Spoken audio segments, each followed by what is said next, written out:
So hi guys, I'm HRITIK YADAV. I'm back with a new video.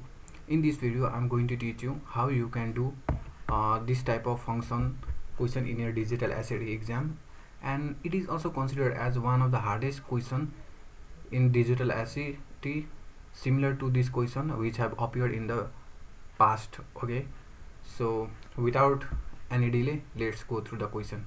What is question saying? Okay, first we will analyze the question in our own words. So function gx equals to 8x minus d x minus e x minus f is given, and then the function g is defined by the given equation where d, e and f are distinct constants. Okay, so d, e, f are distinct constant. When d is less than x is less than f, the value of gx is positive.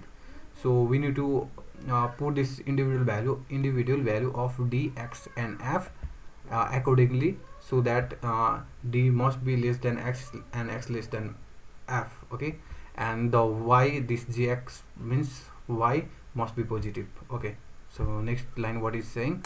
The graph of y equals to gx in the xy plane contains the point p q, where p and q are constants. If q equals to 7, which of the following could be true? So q equals to 7 here given, which means it is in the place of y. So what we need to understand here is q equals to 7, which is also known as y equals to 7. Okay, so without wasting, let's jump into the Desmos and we'll copy the same thing. Okay, so gx means y, as you know this. I'll assign this as y, and then 8. Okay, 8 x minus d x minus e and then x minus f. Okay, I have copied the same.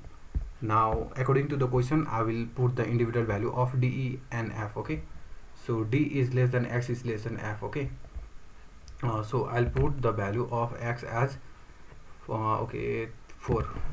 So I'll put d as 2.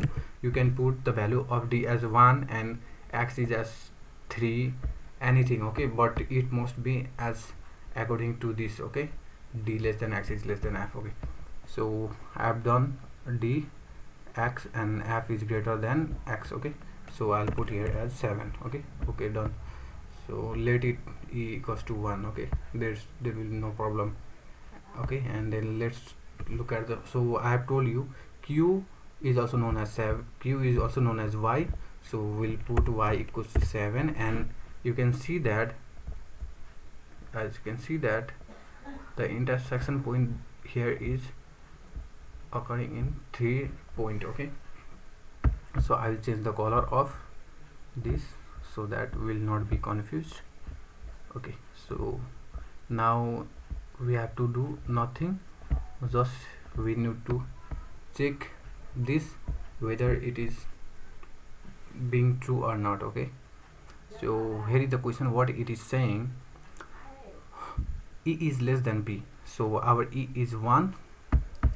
Okay, let me take this brush. Our e is 1 and p is greater than e. So as you can see, the p is in the place of x. So as you can see that p 1.18 is greater than 1, and as you can see here also 7.02 1.78, which means this is making correct, this is being correct. Okay, so let's check the option number 2. P is less than d. So p is less than d means p is in the point of x and d, as you can see here, d. So p is less than d. Okay, so as you can see that 7.028 is also known as our x, which is p. So d is 2. So what we need to understand here is p is also greater than d in 1 point. Okay, so it is not correct. Okay, and then this will be wrong. And let's check option number 3. F is less than p less than e. What is our f? F is our 7, and then f is 7 and p means our 7.02. Okay, you can put 7.02 or anything, or 1. okay, p means our x, okay, 7 point anything equal 0 2, okay, 0 2, okay, this 0 2, and then e is 1. So as you can see that 1 is not greater than 7.02 or 7, so this option is incorrect. So the remaining answer is our 1 only, so it will be correct, this one only, okay. So hope you guys is our answer. So hope you guys you have understood this type of question, how you can do in Desmos within a minute or in a seconds if you type fast in your laptop during exam. So if you have any type of question, then you can comment down below and I will try to clarify in the next video. Thank you.